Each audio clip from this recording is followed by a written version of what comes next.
Oi gente, tudo bom? Eu sou a Noa Oliveira, eu sou artista e professora de artes visuais.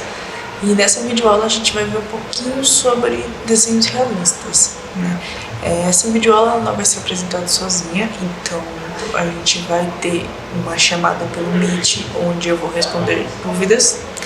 Então é muito importante que vocês assistam todo o vídeo, anotem as dúvidas e tentem fazer também uma atividade. Então eu vou dar a dica onde você pode achar fotos, fotos legais mesmo para desenhar, onde eu escolhi a foto que eu vou passar para vocês, porque eu escolhi essa foto. E aí a gente vai ter um pouquinho sobre pele, sobre cabelo e sobre rosto, né? Olhos, nariz e boca. Então é isso aí, boa aula pra vocês e a gente se encontra então na videochamada que a gente vai fazer. Bora pro vídeo aí, pro tutorial. Até já! Então, gente, é o seguinte, a gente tem dois sites muito bons, né, para pegar imagens para desenhar. O primeiro deles é o Pexels. O Pexels é um banco de imagem gratuita, onde você pode pesquisar o que você precisa e aí aparecem várias imagens que você pode baixar. Eu procurei por retratos, né, e para baixar a imagem é só você ir ali no botãozinho verde e ela já vai estar salva no seu computador ou celular. Mas a imagem que eu usei para essa aula eu peguei no Pinterest, né? O Pinterest também é muito bom para achar imagens para desenhar e para se inspirar. Então no Pinterest eu faço um esquema contrário, eu vou abrindo a foto, né, as fotos que vão me agradando até encontrar no acaso uma foto que me agrade. No caso eu peguei essa foto, né, porque ela tá de frente, então é uma posição legal para iniciar o desenho realista. E ela tem todos os tons que a gente precisa treinar, né? Então a gente vai começar esse desenho a partir disso, né? Vendo qual espaço da folha a gente vai usar. O primeiro de tudo é o enquadramento do desenho. Eu tô usando ali a folha no formato de paisagem, mas como é um retrato, ele tá de pezinho, eu vou selecionar um espaço no meio da folha que eu vou usar para fazer esse desenho. Então eu fiz ali um rabisquinho, né, e comecei a definir mais ou menos onde cada parte do rosto ia ocupar, né, qual espaço a parte do rosto ia ocupar. Onde ficaria mais ou menos o fio de cabelo, onde vai ficar a sombra em volta do queixo, onde mais ou menos vai ficar os olhos. Aliás, é muito importante você medir os olhos, né, porque ele é a medida principal de todo o rosto.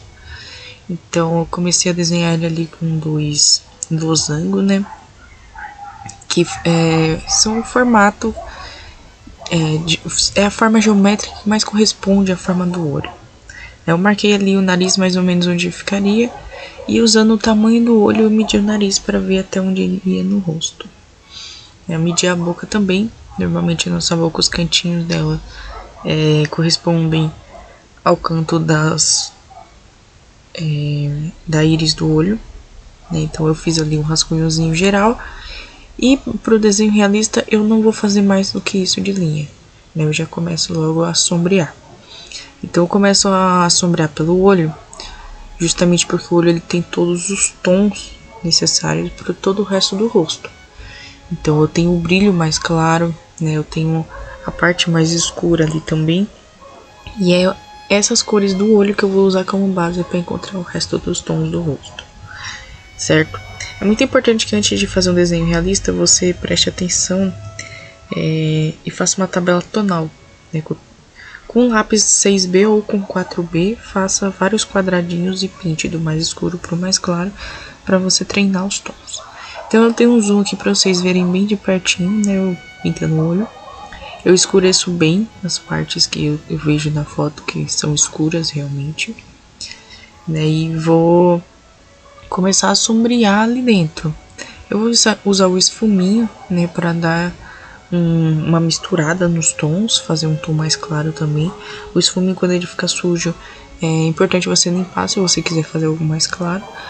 Mas eu uso ele assim mesmo, porque aí não preciso aplicar todo os tons com o lápis, né. Então eu vou aplicando com ele como se ele fosse uma barrinha de grafite mesmo. Então eu fiz ali o olho, né, o sombreado dos cílios dentro da parte branca do olho. Fiz a pálpebra, né, normalmente no centro da pálpebra fica um pouquinho mais claro. Então eu usei muito esfuminho nesse desenho inteiro para fazer os tons mais clarinhos. Você pode ver que aqui eu não aplico mais tanto lápis, eu vou aplicando só o esfuminho realmente para fazer os tons. E aí, para fazer os cílios, eu usei uma caneta, uma lapiseira 07 com grafite 4B, que fica bem grosso e você não precisa ficar forçando e nem fazendo uma ponta muito fina no lápis para desenhar cílios. Então eu usei, né, ela para fazer isso. É muito importante na hora de fazer os cílios você verificar para qual direção eles estão indo. E aí você faz um risquinho para baixo primeiro, para depois fazer a curva dos cílios para cima. Isso ajudaria a ficar com uma aparência mais natural também. Eu fiz então todos os cílios, todo o processo dos cílios. Na aula ao vivo eu posso direcionar melhor vocês como fazer essa parte. Fiz os cílios de baixo também, ali na linha d'água. E aí eu comecei a usar essa borrachinha para tirar o excesso. Essa borrachinha, o nome dela é Limpa-Tipos. Ela é uma borracha maleável que dá para esticar e fazer pontinha nela para pegar os espaços menores. Para quem não tem como comprar uma borracha mono zero, que é essa fininha que eu mostrei, é muito legal ter o limpa-tipos, que é mais baratinho e dá para fazer os mesmos processos, além de ajudar muito a apagar o rascunho, diminuir o rascunho. A partir daqui, né, o próximo passo seria fazer o outro olho. Mas eu queria fazer rápido, né, pra gravação não ficar muito longa. Então o que eu fiz? Eu comecei a sombrear a pele, a ver onde ficava o formato do nariz, como ficava, quais tons usava. Daí comecei a aplicar esses tons. Então eu fui procurando ali o tom mais ou menos do cabelo, onde ficaria mais ou menos o outro olho, onde eu teria que escurecer. É muito importante você fazer esse processo também, para você saber quais tons você vai aplicar onde e não acabar aplicando um tom muito escuro numa área que é muito clara. Por isso também eu uso bastante o esfuminho para fazer esse processo e vou aplicando o tom por camadas, né, tom a tom, até chegar no tom que eu quero. Então eu voltei ali pro olho, comecei a aplicar a sobrancelha, aplicar alguns cabelos, fazer alguns testes, né, com a lapiseira também antes de fazer a sobrancelha. É bom dar uma desgastada na ponta do grafite para ele não ficar muito seco e acabar marcando muito o papel na hora de fazer os pelos menores. Então eu usei bastante a borrachinha também, além do limpa-tipos, para fazer as partes de luzes, né? E continuei aplicando toda a parte do tom de pele sem ter que aplicar o lápis. O ideal, na verdade o convencional, é usar o lápis HB para fazer esse processo, né? Porque o lápis mais clarinho você aplica toda a pele e depois esfuma aquele tom. Eu gosto de usar o esfuminho, porque ele já deixa no tom que eu preciso ali, sem muito esforço. Então eu comecei a marcar mais ou menos onde ficaria o outro olho, né? Comecei a aplicar os tons conforme eu ia percebendo na foto. Os pelos da sobrancelha tem uma questão muito importante, que ele vem de várias direções diferentes. Então é muito importante você estudar primeiro no desenho como está sendo feita a sobrancelha da pessoa que você está desenhando, para depois passar isso para o papel. Tá, então é bem legal também você esfumar por baixo da sobrancelha, para ele não ficar parecendo que não tem pele, né? Ficar o branco do papel embaixo da sobrancelha. Então eu comecei a organizar ali as luzes do nariz, né? Que é muito importante que você perceber que algumas vezes a luz tá no meio, algumas vezes ela tá mais na ponta. Algumas vezes um lado vai estar mais sombreado que o outro, por isso é muito importante, antes de tudo, você estudar, né, como sombrear cada tipo de forma. A forma do nariz, por exemplo, é mais triangular, então a sombra deles parece mais triangular também.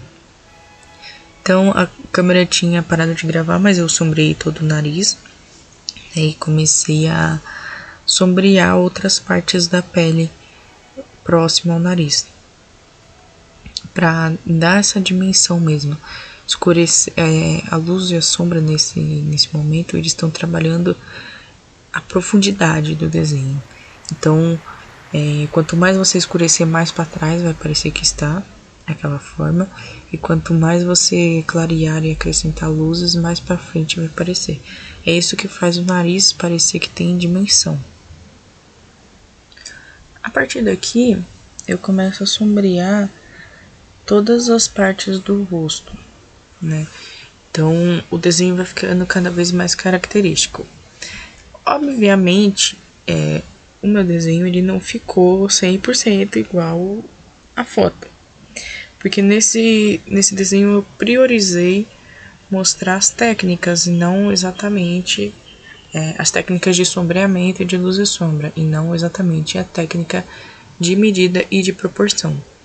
Então, essa técnica a gente pode ver melhor na aula ao vivo, né, na chamada que a gente vai fazer no fim de semana.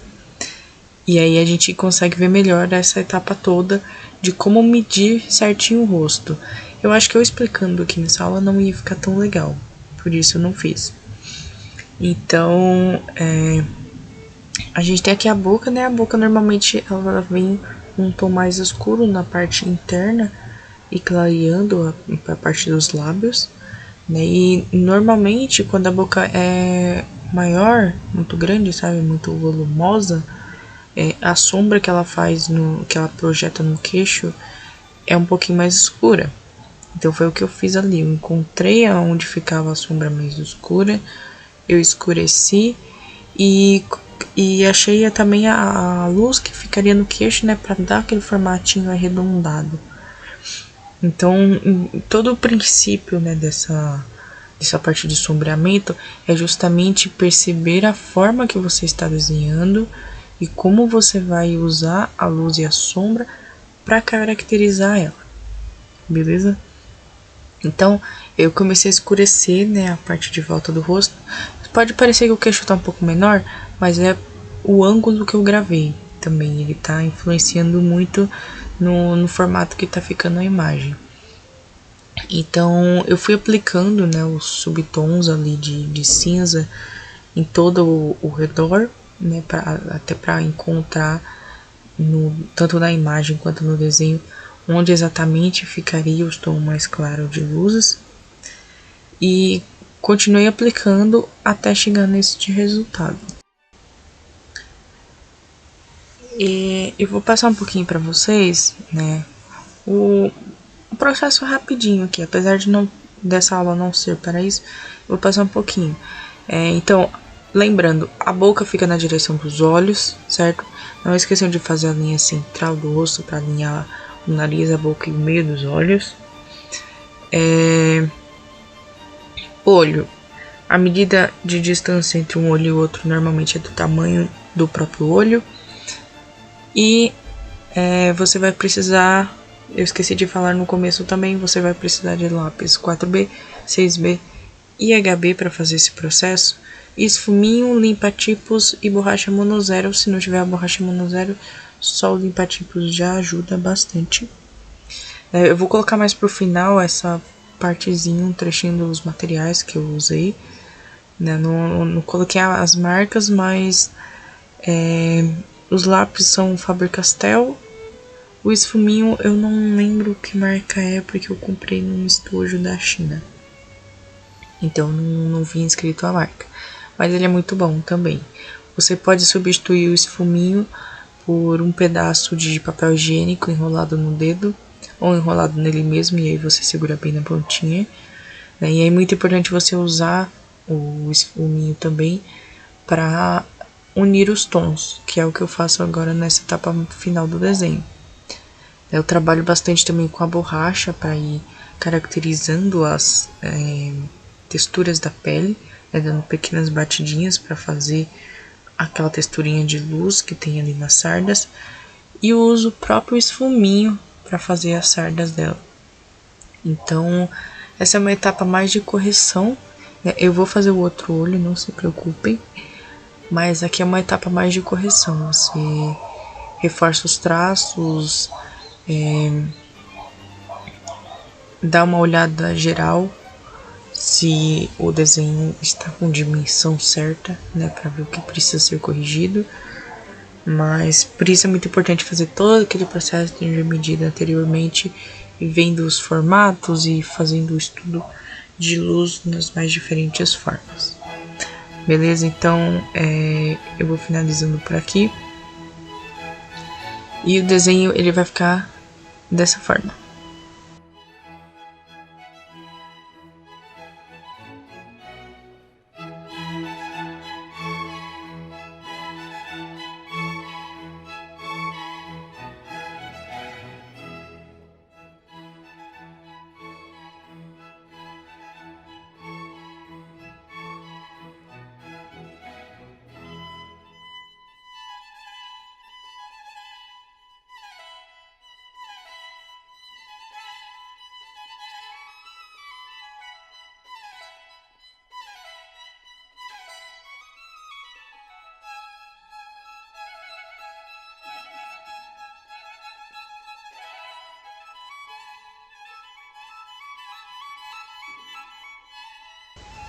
Então é isso, pessoal. Esses foram os materiais usados na aula.